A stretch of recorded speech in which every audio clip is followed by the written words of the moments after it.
Given ہوئٹ کی report, عادل شاہزیب کی زبانی۔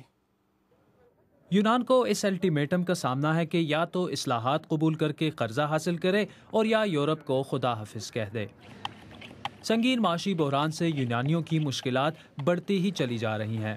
یونان بڑی مقدار میں گوشت درآمد کرتا ہے، لیکن اب اسے گوشت منگوانے کے لیے بھی نقد رقم چاہیے، جو کہ ناپید ہوتی جا رہی ہے۔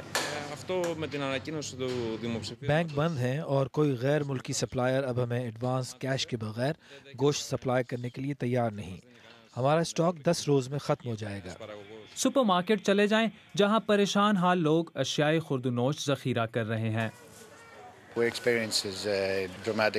ہم گزشتہ کئی روز سے پاستا، چاول اور بچوں کی خوراک کی ڈیمانڈ میں ڈرامائی اضافہ دیکھ رہے ہیں۔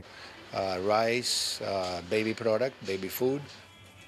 حکومت عوام کو یہ باور کرا رہی ہے کہ کھانے پینے کی اشیاء کی کوئی قلت نہیں آئے گی، اور پریشان حال عوام کی نظریں مسٹر سپراس پر ہیں کہ کیا وہ یونان کو اس سنگین بحران سے نکال پاتے ہیں یا بالآخر یورپی ممالک کی شرائط ہی تسلیم کر لیں گے۔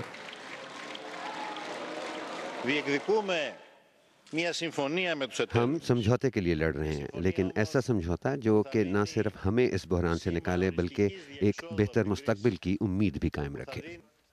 یونان میں شاید بینک مزید ایک ہفتہ بند رہیں، تب تک یونانی باشندے ایک دن میں کیش مشین سے صرف 60 یوروز ہی نکال سکیں گے۔